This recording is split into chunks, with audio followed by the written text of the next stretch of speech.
The time by Sagicor is 7 o'clock.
Join us this week on Tourism One-on-One as we examine the growth of Chocolate Dreams Limited and how it has benefited from various initiatives by the Tourism Enhancement Fund through its Tourism Linkages Network.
Jamaica, this is CVM News at 7 for Monday, July 21, 2025. Thanks so much for having joined us. I'm Mika Lewis.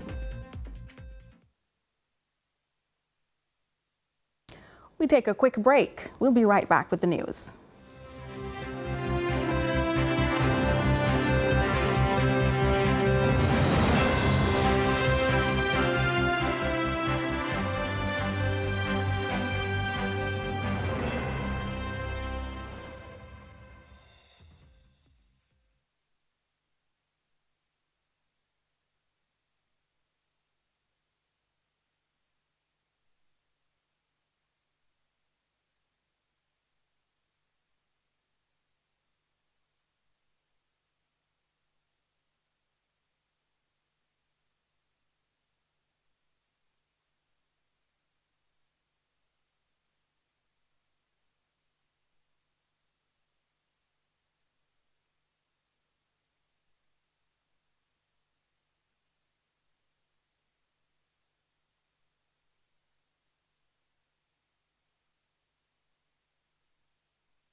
Thanks so much for staying with us. An operation turned deadly. More details are emerging this evening on the fatal shooting of 5 men by police in Jacks Hills, St. Andrew, earlier today. CVM News understands that 4 firearms were also seized in what's believed to be an operation that turned deadly. With the details, here's Amoy Harriet, who joins us live in studio. Well, thanks, Nika. Now, there are some communities that law enforcement tend to label as crime hotspots, or across the country, they're labeled as violence prone. Well, Jacks Hill in St. Andrew is not one of those communities. In fact, it's been a few years since there's been any report of any violent incidents in the area. That is, until today.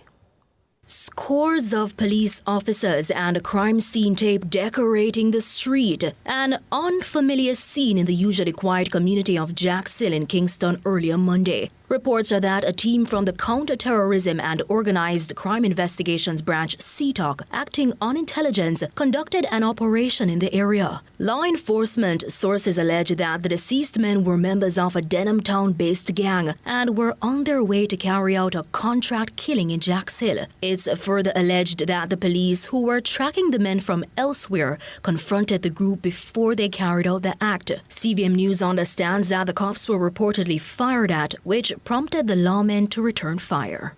Multiple shots, rounds of shots, and based off my knowledge, some of them sound like they connect. 5 men were killed and 4 firearms reportedly seized. Now, it's been years since the community has witnessed an incident like this. This is Jacks Hill, community of Jacks Hill. Nothing like this has ever occurred before. So how long have you lived in? 19 years. And nothing of this sort? Nothing of this sort has ever transpired here in this community. So it's a bit shocking? It is a bit shocking. There's a man who missed me a go look. And they missed the shot them start to blaze from the ground. Cross, there's a gully across and dead my house.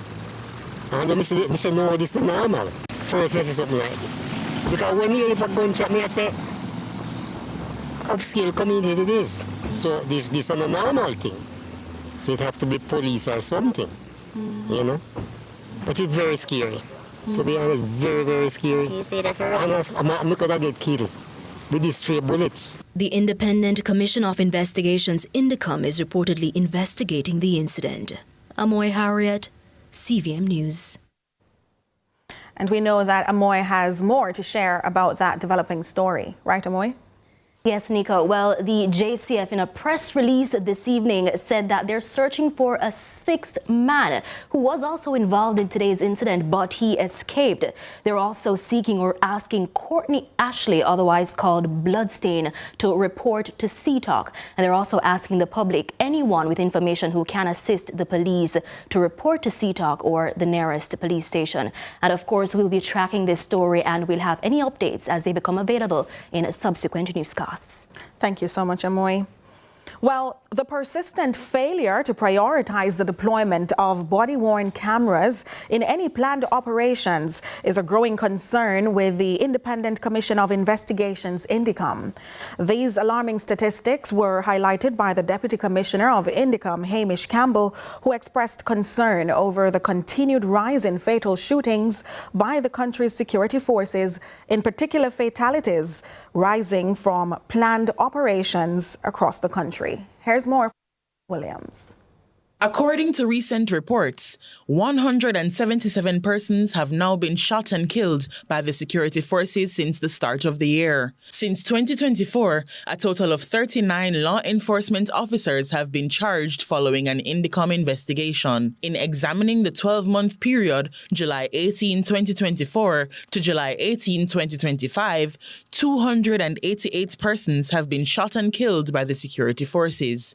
No body-worn cameras have been used by the JCF members in any of these incidents. We're only halfway through this year, and 47% of the people killed so far this year, now at 179, this last Friday, 47% have been killed in planned operations. Deputy Commissioner of the Independent Commission of Investigations, INDECOM, Hamish Campbell, says INDECOM has had conversations with the Jamaica Constabulary Force in relation to the deployment of body-worn cameras in previous years. However, he says reasons the footage is not useful in investigations continue to build. Some of these include malfunctioning cameras, inadequate storage space for data gathered, and ill-fitting uniforms. There's a whole range of different issues, but at the moment, the JCF do actually have, certainly at the last count, probably nearly 800 body-worn cameras. Campbell also says there are instances where cameras are worn, but they are not turned on by the wearing officers. Last year, there were 7 incidents of shootings, 2 fatal, the others non-fatal, where body-worn cameras were worn by the police officers, but in each one of those cases, they were not turned on. It is the fear of INDECOM and the wider public that this lapse in accountability from the JCF might be allowing gunmen to feel more emboldened to commit acts of injustice. Why is this occurring? One argument is that the gunmen are suddenly becoming bolder, braver. Is that an argument? There are more gunmen to arrest, and therefore, per se, more of them are then being confronted and killed. Or are there some other issues? Campbell attested to the fact that the lack of body-worn cameras during these operations leaves the justice system with multiple accounts of the incident being reported, rather than cold, hard, factual evidence. You are left, the public are left with a one-sided account of matters which are not always being agreed to, in fact, sometimes vehemently being disagreed with by people who are in the property at the time these shootings are taking place, or witnesses nearby who provide a very different account from that provided to us by the police. Crystal Williams, CVM News. Meanwhile, shots fired at a JLP rally in Kingston Central have ignited a chain of events on the political front. The incident left JLP MP and Minister Darrell Vaz making politically pointed remarks, and the opposition's General Secretary Dr. Dayton Campbell firing counter blows and warnings. Things moved apace, speaker after speaker, until explosions rang out nearby. A disruption of sorts during the JLP's Central Kingston Choose Jamaica public meeting Sunday night, as Member of Parliament Donovan Williams addressed the gathering. He returned with a note not to be distracted, with suggestions of a political undertone. They try it this evening, you know. But political firebrand Darrell Vaz would go even further, suggesting it was a desperate attempt by their political rivals, whom he fears want to return Jamaica's politics to a time long gone and much bloodier. This after declaring, quote, "We're not afraid of gunshot." What they want to do is to bring back the old-time politics that we're going way far from 1980 come right back from 1976. Remarks that would soon see the PNP General Secretary Dr. Dayton Campbell blasting Vaz and the JLP as being reckless and irresponsible. He says a complaint has also been filed against Vaz to the political ombudsman. We've reported Minister Vaz to the political ombudsman. His conduct breaches standards of peace and fairness. It undermines our democracy. We demand Minister Vaz retract his comments immediately and reflect on his repeated use of threatening gestures. To all leaders, exercise integrity. The PNP remains committed to peaceful politics. Meanwhile, the police have confirmed that those responsible for the shots have since been located and no stone will be left unturned, with a categorical reminder that the incident was not politically motivated. Members of the People's National Party and Patriots were bullish on Sunday about readiness for the electoral fight ahead. Amid fiery political jabs and strategic speeches, the party's rising stars rolled out policy proposals directed at youth empowerment. Here's Angela Melville with that report. The young comrades were out in their numbers at PNP President Mark Golding's constituency on Sunday, signalling their readiness for the electoral battle ahead. Along with the political jabs and jubilation, the Young Turks had on display key policies aimed at addressing the youth population. One of the policy proposals was a commitment to freeing up funds through the Development Bank of Jamaica. The goal? To reduce barriers to loans and grants, making it easier for individuals and businesses to access financial resources. The People's National Party has developed a $1 billion creative industry fund that will ensure that our young people are supported in music, fashion, film, and any aspect of the creative industry so that you can be invested in and that your dreams can come to life. We are ensuring that there is a 3-year corporate tax holiday on businesses because enough young people there will want to start a business but can't find the money. That was Danishka Williams, the PNP's intended candidate for St. Anne Southwestern. She wasted no time in taking direct aim at Culture Minister Olivia Grange. Williams criticized Grange's handling of the culture portfolio. There's a lady running the cultural ministry, and it's time for us to retire her. She passed the age of retirement long time, and we want Miss Babsy say no disrespect, but a young people time no. Meanwhile, other party officials turned their focus to Prime Minister Andrew Holness, accusing him of focusing too heavily on ribbon-cutting PR efforts rather than tackling the country's deeper issues. Senator Damian Crawford, in particular, was vocal in his criticism. We will cut how long you have to pay rent.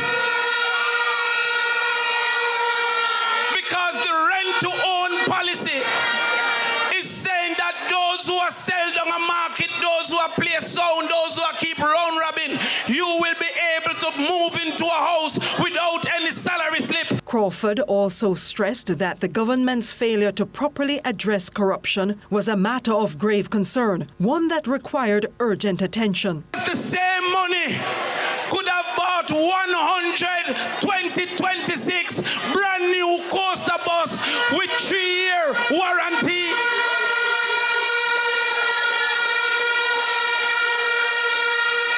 What we need to cut is a policy for pockets and not a policy for people. The rally also saw former UWI Guild President Perry Cummings Jr. swapping the UWI red for the PNP's orange. In 1995, under the auspices of PJ Patson, the most honorable, there was a revitalization and an extension of the new National Youth Service Program, which gave young people the opportunity to earn commandment church. It gave people the opportunity to better themselves. I don't have much time, but hear what? I hear the other people them say, you must choose Jamaica, but you can't choose Jamaica without choosing the people. Angela Melville, CVM News. Meanwhile, Prime Minister Andrew Holness, in shoring up support for the Jamaica Labour Party, says his administration has been combating unemployment in Jamaica while empowering the youth through skills training and governmental support. Kevin Black has more. Labour is becoming a constraint on the growth potential of the country. Prime Minister Holness says the Jamaica Labour Party JLP reduced the unemployment rate from 13% to 3.3% under his watch. Speaking at a JLP fundraising banquet at the weekend, Holness emphasized that while these numbers are impressive, the next chapter of the JLP administration is geared towards the development of the country's human resource. So I'm making this point here about the development of the parish generally, but it's a microcosm of what is happening in Jamaica. Labor is becoming a constraint on the growth potential of the country. So the next phase of our development, the next chapter of our administration, will be a laser-like focus on ensuring that all our human resources are available for the development of themselves and the Jamaican economy. The Labour leader notes that the increase in gang violence has a direct correlation with unemployment. As a result, he says his administration is employing measures to effectively combat both issues. We literally must now compete to take our youngsters out of gangs and get them into jobs. Every youngster that is out there, not in the labor force, not doing something productive, is literally depriving the economy of growth potential, so that we can get our young people into meaningful activity to support the development of the country. Mr. Holness reiterates that Jamaica needs its youth to be engaged in the labor force. He maintains his administration waived the fee at the Hart NSTA Trust to provide free skills training to all. Be pleased to know that we have made all Hart courses free. There's nothing that stops anyone from going to Hart. And since then, we have registered over 120,000 new registrants. So it's significant. But there is still that level of unattachedness, we call it. Young people who are not in school, they're not working, they're not attached to anything, and they're just there. But if we could really get them into the economy, it would give us a boost. Prime Minister Holness believes that his administration is one that has put the future of Jamaica's youth as a priority. Kevin Black reporting for CVM News. CVM News at 7 has more in a moment.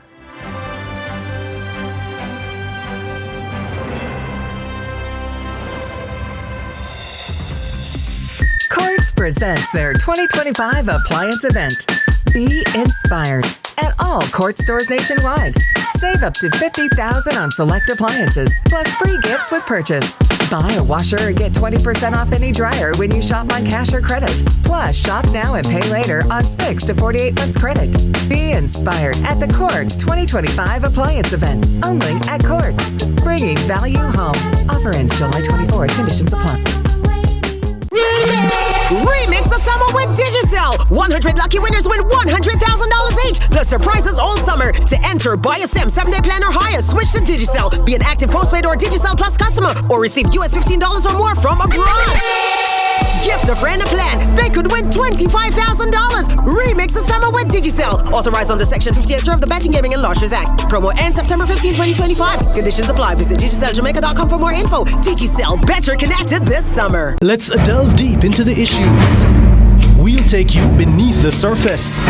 Greetings and salutations. My name is Orville Higgins, and it's another edition of Fan Central. Talking to the people at the heart of the top sporting stories. Hear from your favorite sportsmen and women and the administrators who work tirelessly to make it all happen. It's live sports talk. I've written an entire article. Yes. Looking at all the major issues every Tuesday at 9 p.m. It's Fan Central.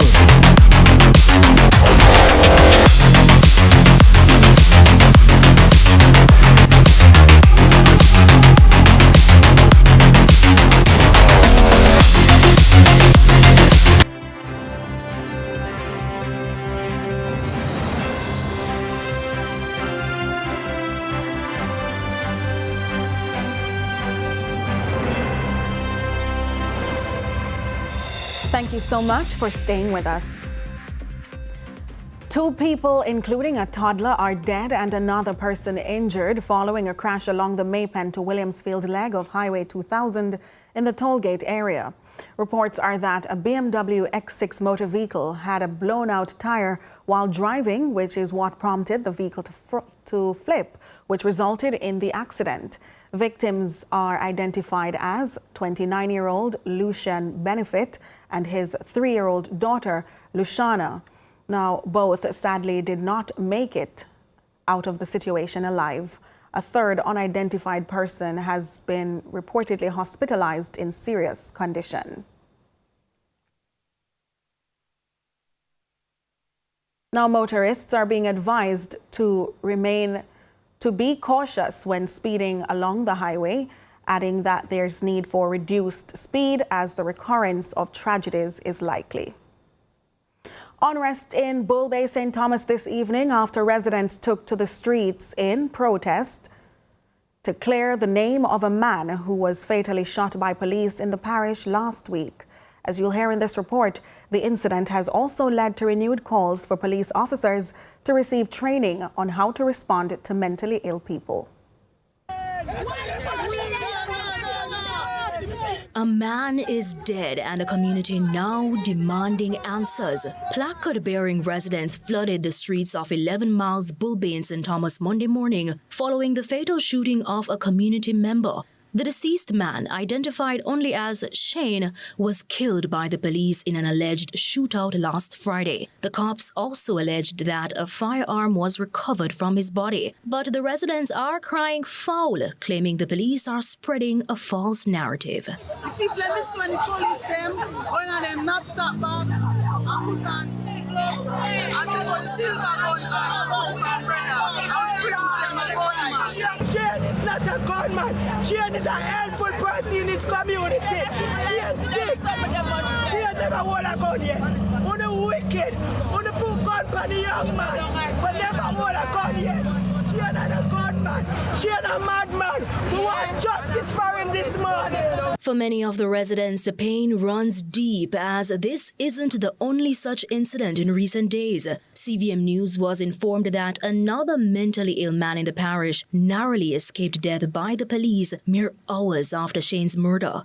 The back-to-back incidents have fueled fresh calls for a reform on how members of the security forces deal with the mentally ill. And I can tell you this happened Friday in the day, and I have to save another unsound mind person up there in Danvers spent from the police Friday night, which at this time my attorney told me this morning that I will be summoned to attend court for it. So even if the residents them try to make the police them know that these people have mental challenges, they might be prosecuted for it. So we have to really look at how policing work done. Now, as of July 21, 184 people have been killed by security forces since the start of the year. Now, it's unclear how many of those fatalities were mentally ill. Commanding Officer for St. Thomas, Superintendent Michael Campbell provided an update. Justice, I have spoken to them and reassure them that there are procedures to be followed and the relevant agencies such as INDICOM continue the investigation. Amoy Harriet, CVM News. Reggae Sumfest 2025 delivered crowning moments, family surprises, and a touch of controversy. From a debated dancehall throne to international star power, Raymond Morrison has the recap. Thousands descended on Montego-based Catherine Hall for Reggae Sumfest 2025, a weekend that sparked new headlines and reignited old debates. The highlight of night one was undeniably Vybz Kartel, who nearly a year since his release from prison was formally crowned King of Dancehall on stage. The moment reignited conversation around who truly holds the title, a long-standing rivalry between Kartel and Beenie Man. Some fans say the crown was long overdue, while others pointed out that Beenie, a self-proclaimed king himself, would never have bestowed it. A brief moment of chaos unfolded midway through the night as a crowd surge led to a temporary stampede. Fortunately, promoters quickly regrouped, enhancing barriers and crowd control for Night 2. Night 2 saw Grammy-winning R&B legend Toni Braxton take the stage. Despite technical challenges at the start, she delivered hits that spanned decades to a mixed but engaged audience. But it was truly Taurus Riley who struck a different chord, bringing his daughter on stage for a heartwarming family duet that left many audience members in awe. Local artists who shined bright included standout performances from Lila Ike, Protégé, Bugle and I Wayne, showing that roots reggae and dancehall remain in good hands. Despite a few bumps along the way, Reggae Sumfest 2025 ultimately delivered, leaving fans with music, memories and fresh questions about the future of the dancehall crown. Raymond Morrison, CVM News. Now here's Raymond with Small Biz, Big Dreams. Every small business has a story. In fact, ahead of that, Raymond, we'll take a break. We'll be right back.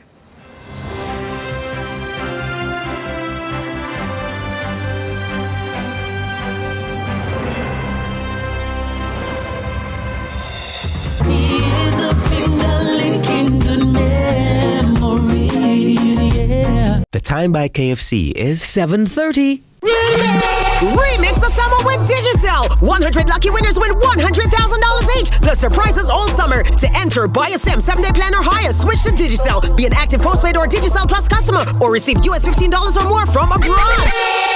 Gift a friend a plan. They could win $25,000. Remix the summer with Digicel. Authorized under Section 58 of the Betting, Gaming and Lotteries Act. Promo ends September 15, 2025. Conditions apply. Visit DigicelJamaica.com for more info. Digicel, better connected this summer. Hey everybody, I'm Yendi, and this is Odyssey with Yendi. In this space, we connect with some of your favorite people as they share their journeys. Here we have some unfiltered conversations as we deep dive into their inspirations, motivations, and experiences to inspire our own life journey.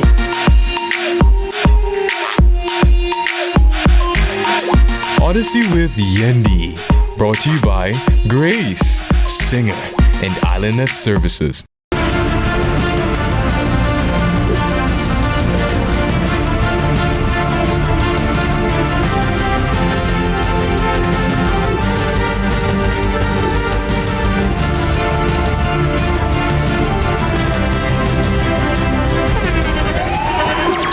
The internationally acclaimed On Stage with Winfred Williams. At a new time, Saturdays at 8 p.m. on CVM TV. So much more than entertainment.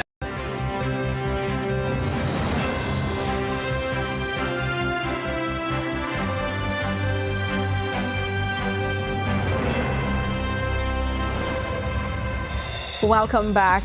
Now, here is Raymond with Small Biz, Big Dreams. Every small business has a story of sacrifice, resilience, and vision. In this week's Small Biz Big Dreams, we meet a St. Mary couple who traded their jobs in hospitality to cook up a future for their family. This is the story of Arakabesa's Chicken Hut.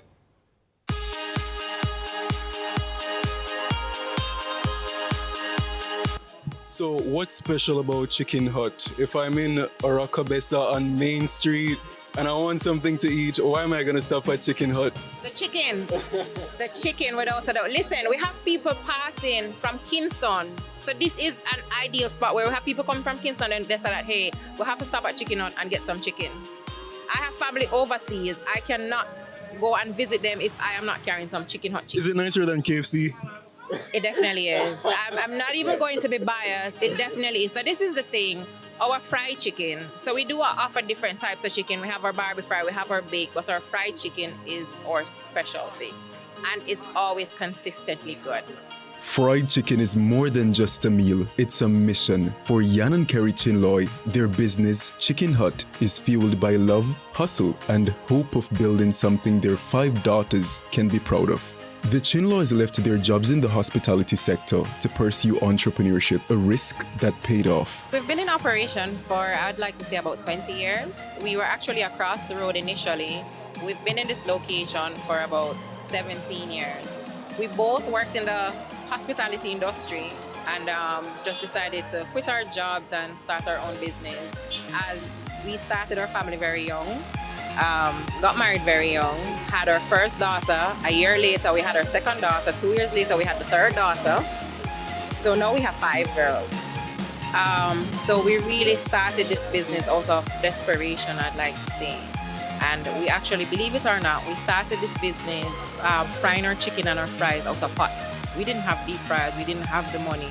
we didn't have it financially to buy our deep fryer, so we started just using pots.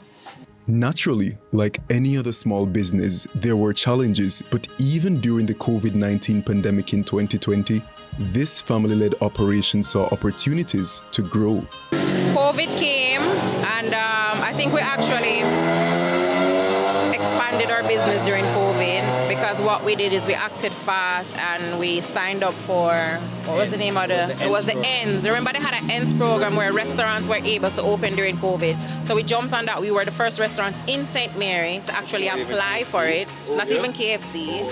And then immediately we said, you know what? People won't be able to leave homes. We need to offer delivery service. So then we went and we got some little bikes. I think at one point we had 4 bikes. So we had a booming business during COVID, I will not lie. Things were really good, but this was just us being proactive and just stepping out of our comfort zone. The spirit of adaptation has led to expansion. The Chinloys are currently working on a dine-in option to elevate customer experience. We have recently acquired another location. It's only been a month, but we're definitely growing. We've also acquired land for us to build a bigger shop space, because this right here now, it doesn't really allow for anyone to sit and dine. It's just a grab and go sort of situation, so we're definitely expanding. And there's even more to celebrate. Jan recently graduated with professional chef credentials, an achievement that adds flavor and credibility to their journey. The fried chicken expert explains why qualification in the culinary industry is a necessity. Why being qualified is so important. Even though you can cook and you can do it, qualifications will prevent you from getting certain jobs. And that's why I went ahead. There were jobs that were right in front of me and I could have gotten them. However, I didn't have the paperwork to show, hey, I'm qualified to do this, even though I can do it. So I went ahead, found out where to get qualified, went ahead, did it, and sky's the limit. Sky's the limit. And of course, there are plans of opening a location in Kingston with more offerings. 2 of our daughters live in Kingston. One attends UA and the second one works and lives in Kingston. So we have been speaking about it. We're trying to get the girls to jump on board and, be a part of the family business. So we really are considering Kingston to be another location. So who knows? Very soon, maybe. We're speaking it into being. For the Chinloys, Chicken Hut isn't just a business, it's a vehicle for legacy and a place where family and flavor come together. With every plate of chicken, the Chinloys are frying up hope, hustle, and heart, proving that big dreams can grow from small beginnings. I am Raymond Morrison, and this has been Small Biz, Big Dreams.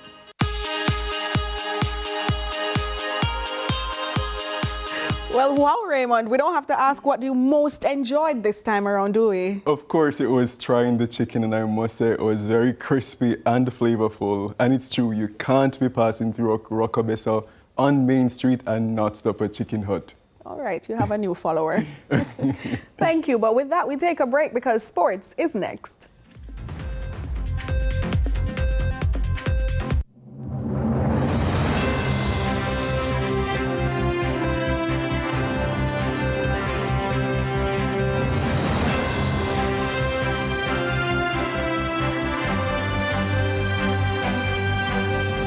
Let's spread the word around to let the world know that we are proud to be one republic.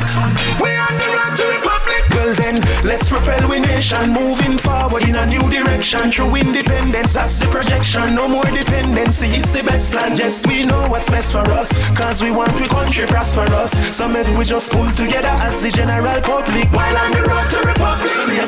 Let's spread the word around to let the world know that we are proud to be one republic. We on the road to republic. A message from the Ministry of Legal and Constitutional Affairs. We on the road to republic. These days, challenges are everywhere and things are constantly